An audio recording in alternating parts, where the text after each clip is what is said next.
साहब, ऐश्वर्या मेम साहब मान गई क्या? वो छोटे साहब से शादी के लिए मान गई ना? दोबारा उनकी सगाई बिना किसी समस्या के हो जाएगी ना साहब? तुम अपने बारे में कभी नहीं सोचती हो। खून बह रहा है, पूछ लो।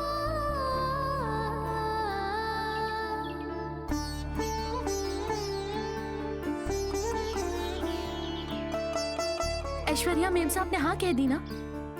आपने उनको शादी के लिए मना लिया ना? उन्होंने क्या कहा है साहब, बोलिए ना। पत्थर दिल इंसान को तुम्हारे आंसू पिघला सकते हैं क्या? उन लोगों का दिल नहीं पिघला पार्वती। खैर चलो चलते हैं। नहीं बड़े साहब, मैं अगर कार में आपके साथ जाऊंगी तो 4 लोग बातें करेंगे, मैं नहीं आऊंगी। लोगों की चिंता तुम मत करो, अब चलो चलते हैं, बैठ जाओ।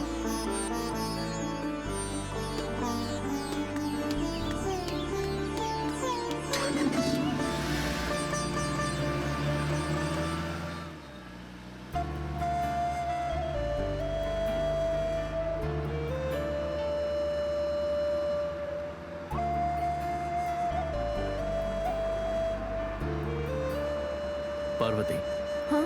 कुछ खाना चाहोगे? नहीं। मुझे नहीं पता कि यहाँ कौन सा अच्छा होटल है। किसी होटल में नहीं जाना है साहब, अब हम घर चलते हैं।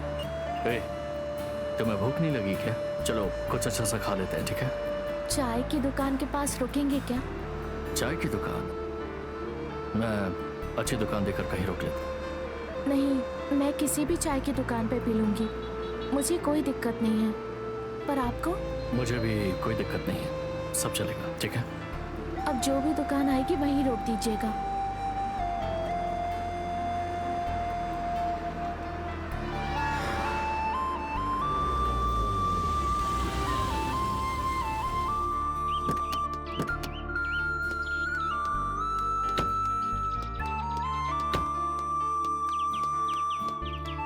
बैठ जाओ।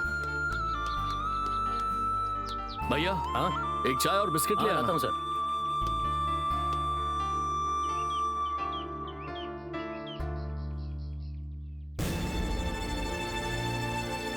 पार्वती, जी बड़े साहब। जो गलती करते हैं वो सर झुकाते हैं, तो मेरा किसी गलती के सर क्यों झुका रही? साहब, मैं तो एक मामूली नौकरानी हूँ, इसीलिए उन्हें मेरी बात सुनने की कोई जरूरत नहीं है। लेकिन आप तो उनसे बड़े हैं, फिर भी आपकी बात नहीं मानी। ये देखकर मेरे मन को सच में बहुत दुख हो रहा है। अब पता नहीं आगे क्या होने वाला है। रो मत पार्वती, तुम्हारा दुख यहाँ किसी को समझ में नहीं आएगा। देखो, उन लोगों ने तुम्हें कितना मारा है। वैसे तुम वहां क्यों गई थी? भले ही मैंने गलती नहीं की, लेकिन जो कुछ भी हुआ उसकी वजह तो मैं ही हूँ। इसलिए मैं वहां उन्हें मनाने के लिए गई थी साहब, पर मुझे मारने के बाद भी उनका गुस्सा कम नहीं हुआ। अगर मेरी जान भी मांग लेते तो मैं हंसते हंसते देती। पार्वती, तुम ऐसी बातें क्यों कर रही हो? तुम्हारी मौत से अगर उनका गुस्सा शांत हो या फिर उनका मन बदल जाए तो हमें ऐसा रिश्ता नहीं चाहिए। आज के बाद से तुम्हारी जुबान पर ये मानने की बात नहीं आनी चाहिए, समझ गई? ठीक है साहब। ये हुई ना बात? ये लीजिए सर। हाँ, शुक्रिया। ये लो। आप पीजिए बड़े साहब। मुझे नहीं चाहिए, तुम पी लो।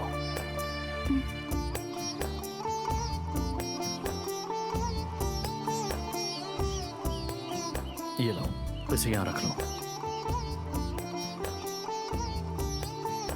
ऐसे क्या देख रही हो? मैं चाय नहीं पी रहा हूं इसलिए देख रही हो? दरअसल चाय पीने का मेरा मन नहीं है, तुम पियो।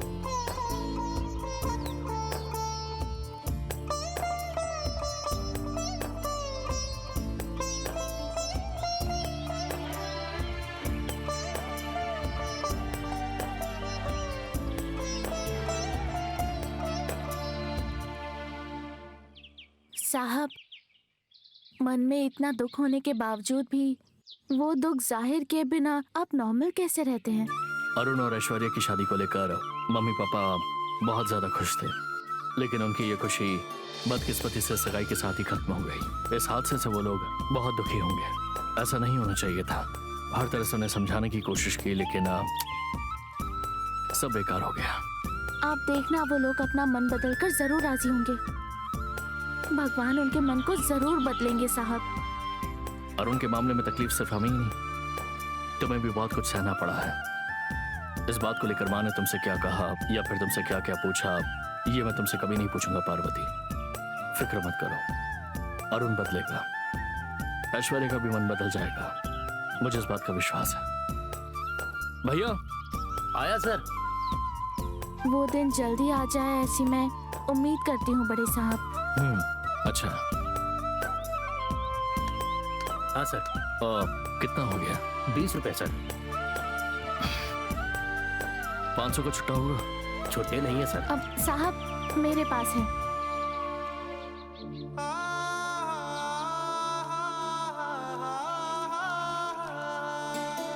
ये लीजिए। ठीक है।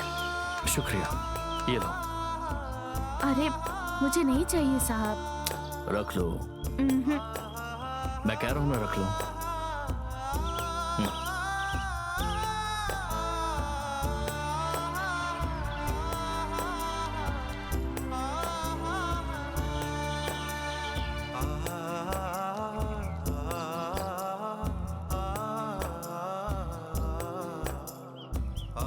ठीक है, चलते हैं अब। आ जाओ।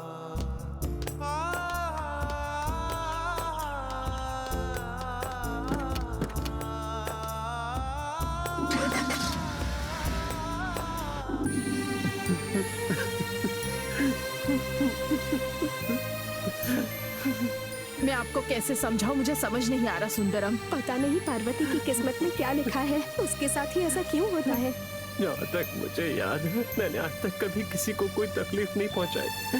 इसके बाद भी पता नहीं क्यों ईश्वर मुझसे इस तरह की परीक्षा ले रहे। इलावर से जो रिश्ता लेकर आया था, बदकिस्मती से वो तय नहीं हो पाया। सोच रहा था कोई दूसरा रिश्ता आएगा, पर उससे पहले ही मेरी बेटी बदनाम हो गई। अब समझ में नहीं आ रहा है कि मैं क्या करूं।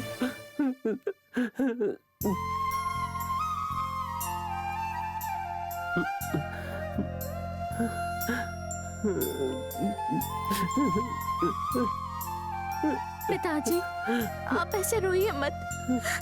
मैं आपको रोते हुए नहीं देख सकती पिताजी। मुझसे बर्दाश्त नहीं हो रहा है बेटी। अब मैं किसी को अपना क्या मुंह दिखाऊंगा। अब मेरे सारे पहचान वाले, यहाँ तक कि अजनबी लोग भी तेरे और छोटे मालिक को लेकर तरह तरह की बातें कर रहे हैं। जिस दिन सगाई हो रही थी उस दिन छोटे मालिक ने इस तरह की बातें क्यों की और वो फोटो कहाँ से आई, मेरी तो कुछ समझ में नहीं आ रहा है। ये सब किसने किया, क्यों किया? छोटे मालिक ने हमारी पार्वती का नाम क्यों लिया? मुझे तो कुछ समझ में नहीं आया। अब मेरी बेटी का क्या होगा? कौन ऐसा इंसान होगा जो मेरी बेटी की जिंदगी संवारेगा?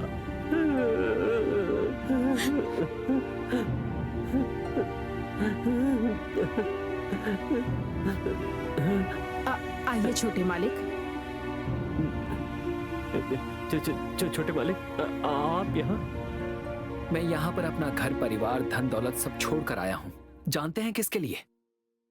सिर्फ पार्वती के लिए।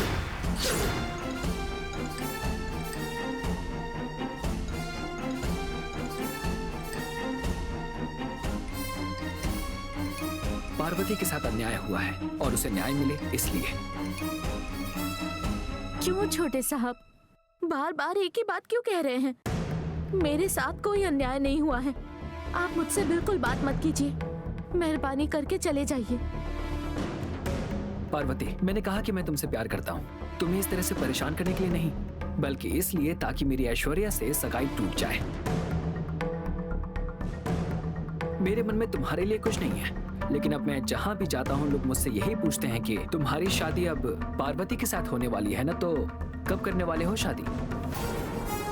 मतलब आप दूसरों के सवाल से बचने के लिए मुझसे शादी करने की बात कर रहे हैं? क्या है छोटे साहब, ये आप क्या बोल रहे हैं? मुझे कुछ समझ नहीं आ रहा। भगवान के लिए आप यहाँ से चले जाइए। सुंदरम, मैं जो कह रहा हूँ पार्वती को समझ में नहीं आ रहा। कम से कम तुम तो मेरी बात समझो। छोटे मालिक, आपके जितना मैं पढ़ा लिखा तो नहीं हूँ, पर आप जो बोल रहे हैं उसका अर्थ मुझे समझ में नहीं आ रहा है। अगर आज हम लोग आपके सामने जिंदा खड़े हैं तो वो सिर्फ बड़ी मालकिन के रहमो करम की वजह से आप यहाँ पर आए हैं। अगर किसी ने देख लिया तो अच्छा नहीं होगा। आप जाइए यहाँ से। सुंदरम, मैं आपके पैर पड़ता हूँ, जाइए। ये क्या कर रहे हो? किसी से डरने की जरूरत नहीं है। माँ से मैं बात करूंगा। बहुत हुआ छोटे साहब, हम पहले ही दुखी हैं और दुखी मत कीजिए। मेम साहब की बात सुन लीजिए। आप ऐश्वर्या मेम साहब से शादी कर लीजिए। मैं नहीं करना चाहता। आप चलिए पिताजी।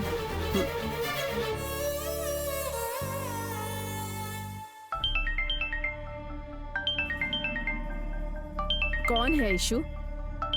फोन मुझे दो।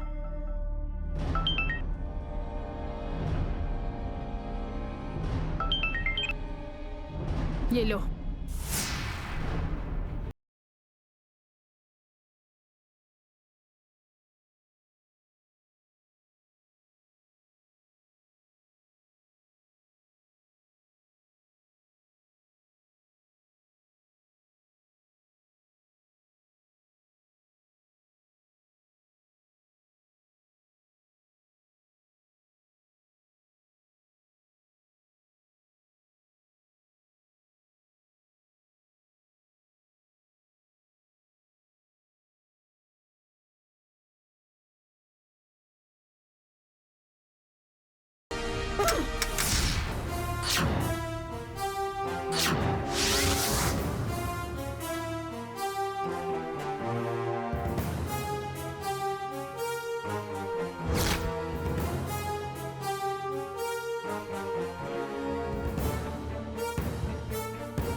क्या हुआ माँ, आप इतनी परेशान क्यों हैं?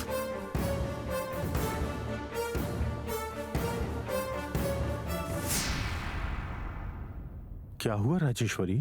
जो लोग बिना पलक झपकाए मेरे फोन का इंतजार करते थे, जो लोग तरसते थे कि मेरे पैर उनके घर में पड़े, वही लोग आज मेरा फोन काट रहे हैं। किसने किया ऐसा? और कौन? ऐश्वर्या और उसकी माँ।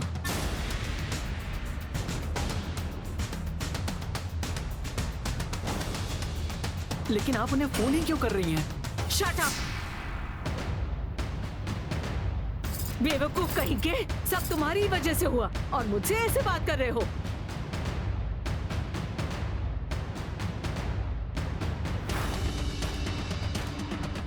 हाँ? ये पूछ रहे हो फोन क्यों कर रही हूँ? जैसे कि तुम्हें कुछ पता ही नहीं है। सब कुछ जानते हुए भी अनजान बन रहे हो। Rajeshwari please control yourself. कैसे करूं कंट्रोल? अब देख रहे हो ना, ये कैसी बातें कर रहा है। क्या हुआ, दिमाग काम करना बंद हो गया है? एक बार में समझ में नहीं आता है।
उनका दुख समझने के बजाय उनसे ही पूछ रहा है कि क्या हुआ है। तूने जो बेहुदा हरकत की है वो काफी नहीं है क्या?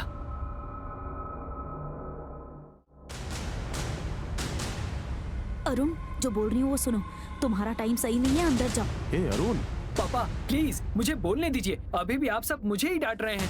ए, बेवकूफ की तरह बातें मत कर। क्या बोलना चाहते हो तुम? ऐश्वर्या की जिंदगी तबाह करके अपने आप को सही साबित करना चाहते हो? माँ, ऐश्वर्या के साथ मैंने ऐसा कुछ भी नहीं किया। ए अरुण, शांत हो जा भैया वरना। प्लीज मुझे बोलने दीजिए। ए, तुझे कुछ भी बोलने की जरूरत नहीं, तुझे। सर हमसे कुछ कहना चाहते हैं, कहने दो इन्हें। बोलिए ना सर, बोलिए, क्या बोलना चाहते हैं, बोलिए ना। अरे, थोड़ी देर शांत नहीं रह सकता क्या? कहीं ये अपने साथ मुझे भी ना घसीट ले।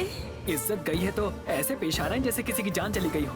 अब आप मुझे मारेंगी भी ना तो मुझे पछतावा नहीं होगा, लेकिन मैं जो बोल रहा हूँ ना वो एक बार सुन लीजिए माँ।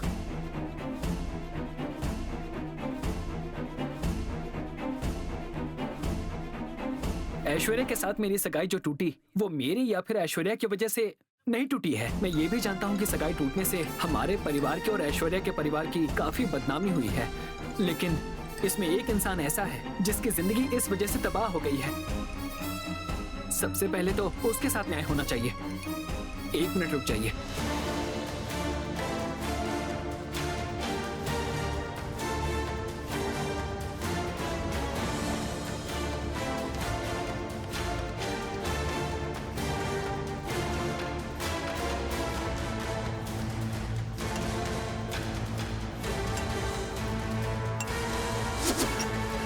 पार्वती, एक मिनट के लिए मेरे साथ चलो। छोटे साहब, मेरा हाथ छोड़िए। पार्वती, मैंने कहा ना साथ में चलो। नहीं छोटे साहब, चलो पार्वती, रुकिए। आ जाओ, चलो मेरे साथ। छोटे साहब, मेरी बात तो सुनिए।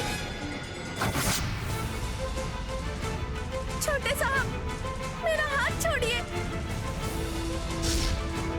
मेरी बात तो सुनिए। छोड़िए छोटे साहब। छोटे साहब, छोटे साहब, छोड़िए हाथ। छोटे साहब, छोटे साहब।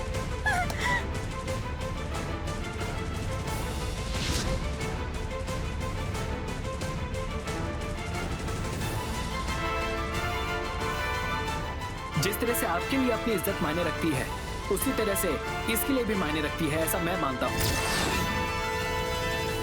ऐश्वर्या से शादी करने के लिए मुझसे ज्यादा पढ़े लिखे और अमीर लड़के मिल जाएंगे, लेकिन ये बताइए कि पार्वती से कौन शादी करेगा? पार्वती का नाम लेने से पार्वती की लाइफ इतनी तबाह हो जाएगी ये मैंने तब सोचा नहीं था, लेकिन जाने अनजाने में ही मेरी वजह से पार्वती के साथ बहुत बड़ा अन्याय हुआ है और अब मुझे इसके साथ न्याय करना है।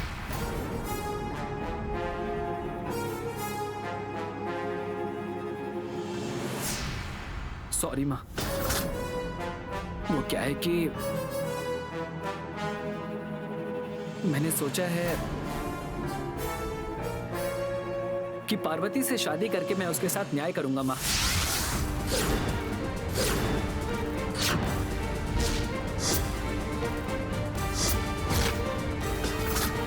क्या कहा तुमने? मैं पार्वती से शादी करूंगा।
माँ, दीदी, अरे रे, राजेश्वरी। दीदी। मालकिन, दीदी नहीं दीदी, प्लीज कंट्रोल योरसेल्फ। दीदी चुप हो जाइए।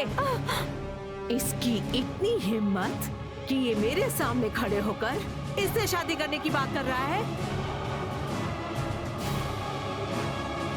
इसके साथ न्याय करने की बात कर रहे हो तुम? दिमाग खराब हो गया है तुम्हारा? क्या हुआ? समझ क्या रखा है तुमने अपने आप को?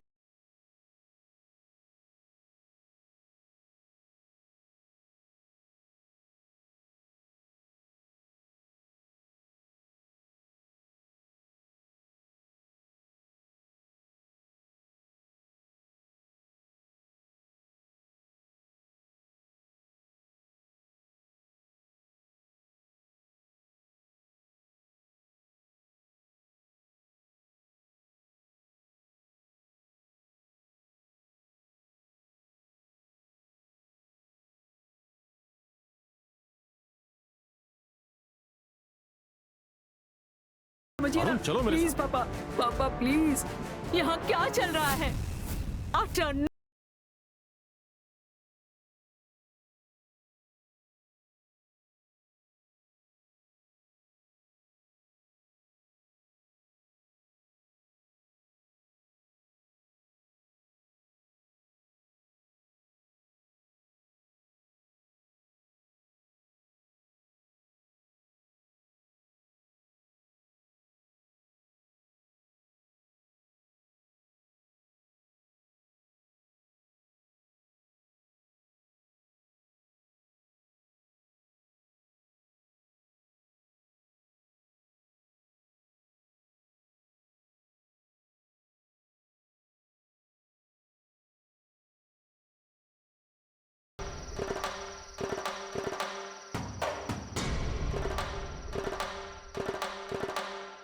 ऐश्वर्या मेल्ट हो जाएगा, खा लो।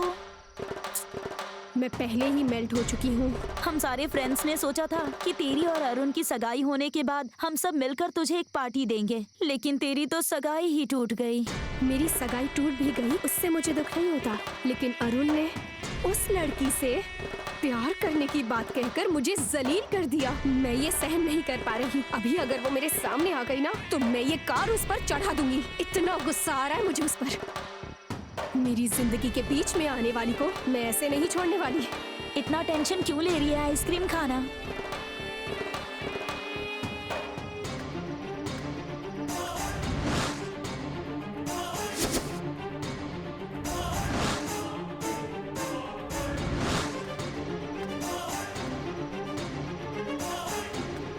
हे ऐश्वर्या, देख जो आ रही है वो पार्वती है ना? हाँ वही है। जैसे तेरी जिंदगी के बीच में आ गई वैसे ही तेरे रास्ते के बीच में आ गई। इस समय पर वो इधर क्यों आई है?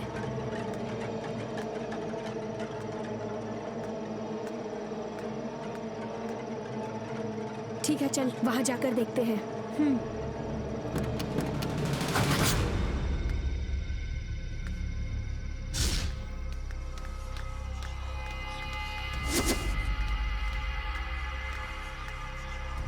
धीरे से।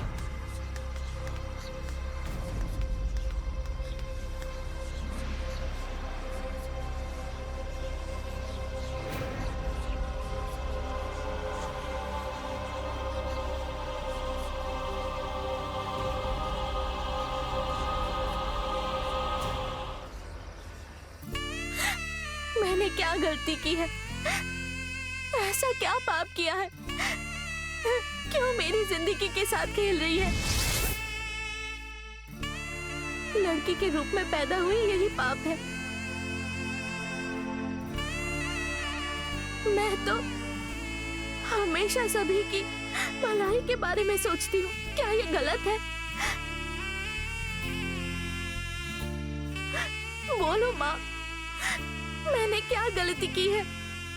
आप क्यों परीक्षा ले रही है? लड़की होने पर लोग कहते हैं कि घर में लक्ष्मी आई है, घर वाले भाग्यशाली हैं। फिर मैं क्यों इतनी बदनसीब हूँ? बचपन में ही मुझसे मेरी माँ को छीन लिया ताकि मुझे मेरी माँ का प्यार ही ना मिले। माँ के गुजरने के बाद पिताजी भी शहर आ गए, वो भी हमसे बहुत दूर चले गए थे। मैंने जब से होश संभाला है सोचा था कि अपने पिताजी के साथ खुशी से रहूंगी, लेकिन आपने मुझे उनका बोझ बना दिया।